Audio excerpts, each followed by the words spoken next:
Komisi Pemberantasan Korupsi KPK beda sikap dengan Kejaksaan Agung soal penindakan kasus korupsi yang melibatkan calon kepala daerah di Pilkada serentak 2024. KPK menyebut akan tetap melanjutkan penindakan kasus korupsi yang melibatkan calon kepala daerah, sementara Kejagung memilih untuk menunda proses hukumnya. Lebih lengkap, kita akan bahas bersama Randy NS Umboh, Koordinator Nasional Jaringan Pendidikan Pemilih untuk Rakyat. Selamat sore, Mas Randy. Dengan Selamat Maidop di sore, sini. Mbak. Oke. Dan Yang seluruh pertama pemirsa ingin Kompas. kita tahu adalah apa yang Anda lihat dari perbedaan sikap dua lembaga hukum ini. KPK memilih untuk tetap melanjutkan proses hukum kepada siapa saja calon kepala daerah yang sudah mendaftar di Pilkada, sementara Kejagung memilih untuk menunda proses hukumnya.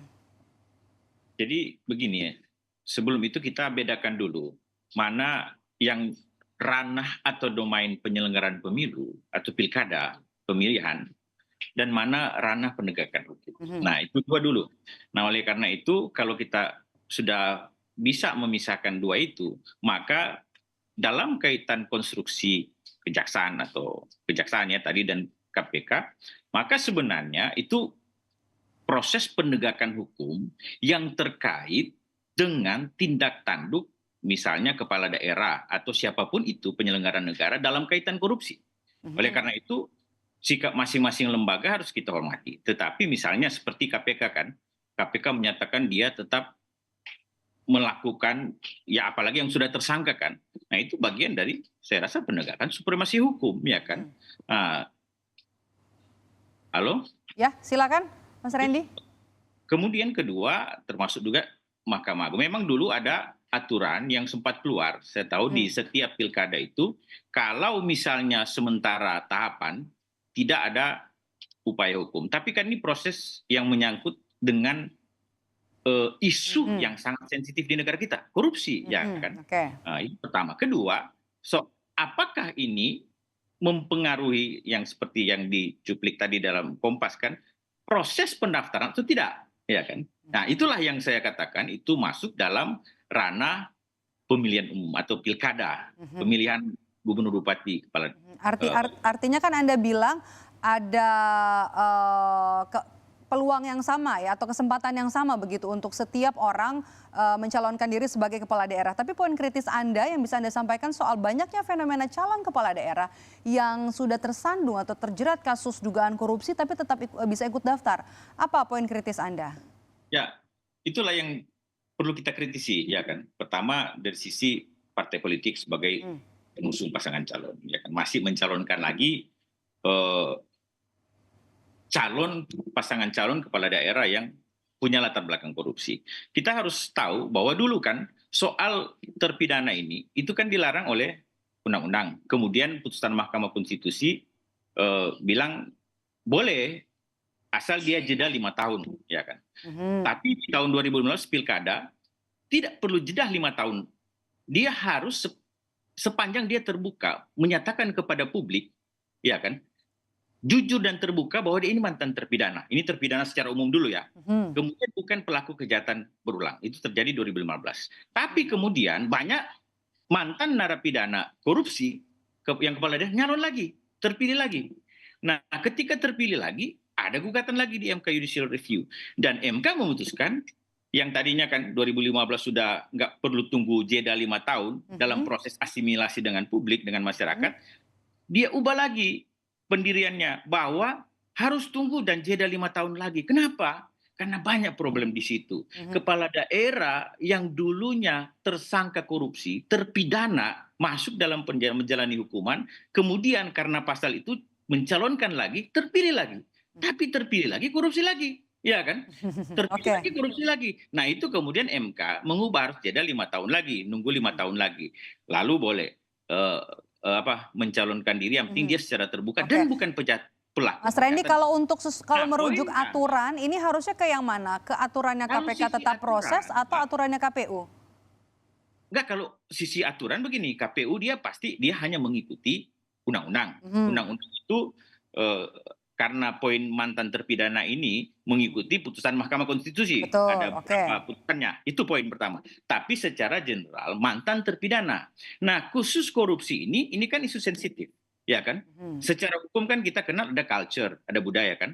Tapi kadangkala ketika kami melihat dari pilkada ke pilkada, ini bukan hanya sekedar culture atau budaya hukum, tapi sudah seolah-olah dari culture becomes nature. Dari culture itu menjadi nature atau sifat alami sang mantan korupsi ini, sehingga dia korupsi lagi kan. Nah itu yang oleh karena itu kami organisasi-organisasi semacam JPPR, Jaringan Pendidikan Pemilih dalam konteks voter education sebelum-sebelumnya juga menganjurkan untuk partai politik pertama tidak mengajukan calon yang mantan terpidana, apalagi terpidana korupsi, ya kan? Yang kedua, kalaupun mereka sudah berproses dalam proses pencalonan sekarang ini, maka Jadi lembaga Anda menolak ya calon yang sudah terjerat kasus korupsi, tersangka ataupun terpidana begitu ya? kita tidak menolak, tapi kita tidak punya kewenangan itu. Ini wilayah yang berbeda ya Bu. Tapi kita punya kepentingan pendidikan pemilih kepada masyarakat, voters education, bahwa mari seluruh masyarakat Indonesia, seluruh pemilih menggunakan logika.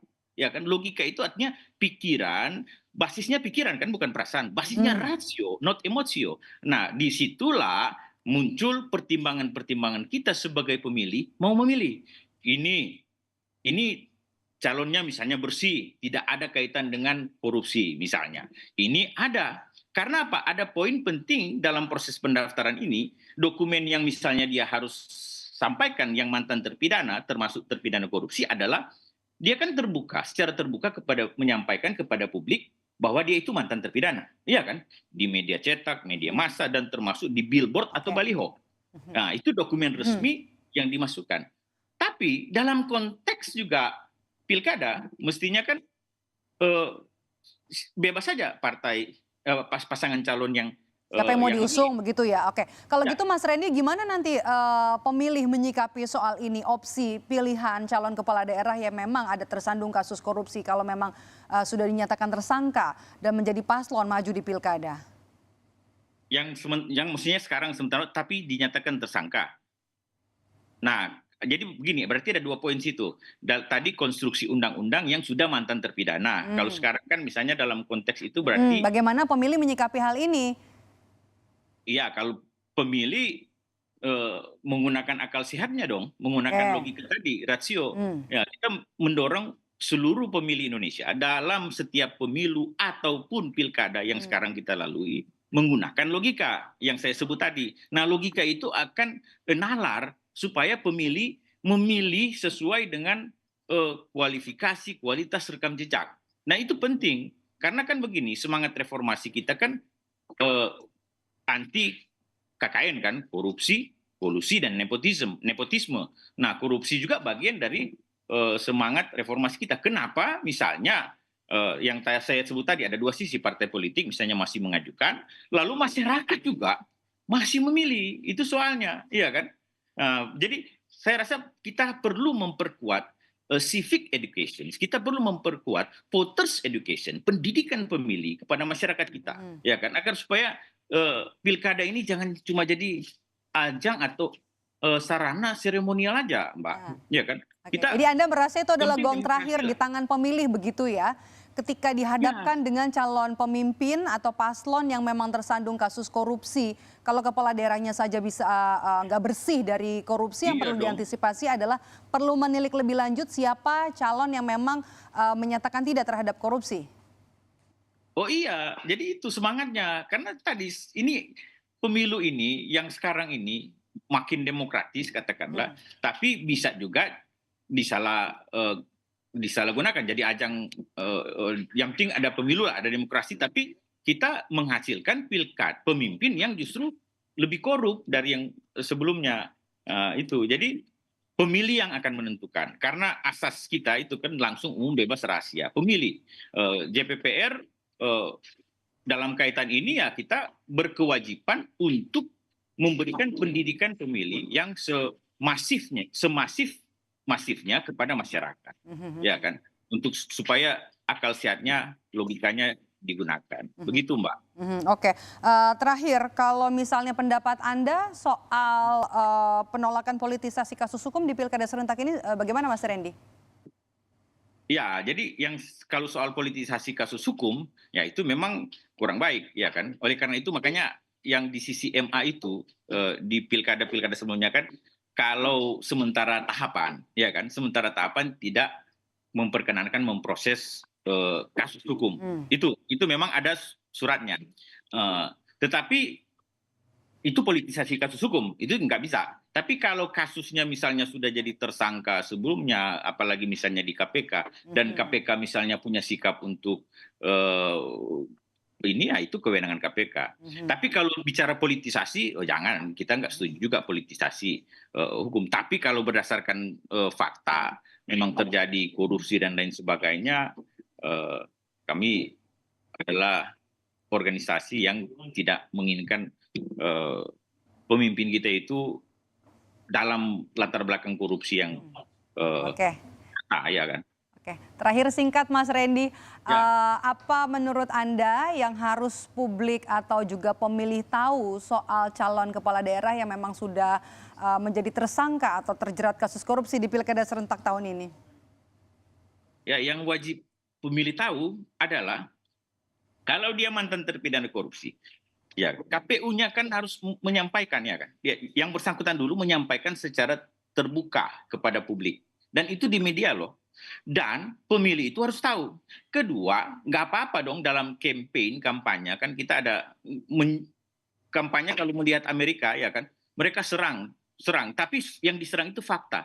Nah, kalau seandainya tim kampanye menyerang fakta bahwa memang mantan terpidana korupsi, ya nggak apa-apa, ya kan? Hmm. Itu sebagai bagian dari pendidikan pemilih. Jadi Oke. intinya pemilih Indonesia harus cerdas, harus tahu, ya kan? Siapa kandidat-kandidat yang ada, pasangan-pasangan calon yang ada, terpampang dalam kertas suara, dalam baliho-baliho, dalam alat peraga kampanye di situ. Dan siapa yang bersih, siapa yang mantan terpidana korupsi itu harus diketahui. Mantan Oke. terpidana umumnya diketahui. Sehingga yang diputuskan oleh pemilih itu memang berdasarkan nalar atau pikiran yang sehat. Begitu. Baik, baik. Terima kasih sudah bergabung bersama kami dan juga memberikan insight-nya, Mas Randy NS Umbok, selaku Ya, Koordinator terima Nasional kasih. Jaringan Pendidikan Pemilih untuk Rakyat.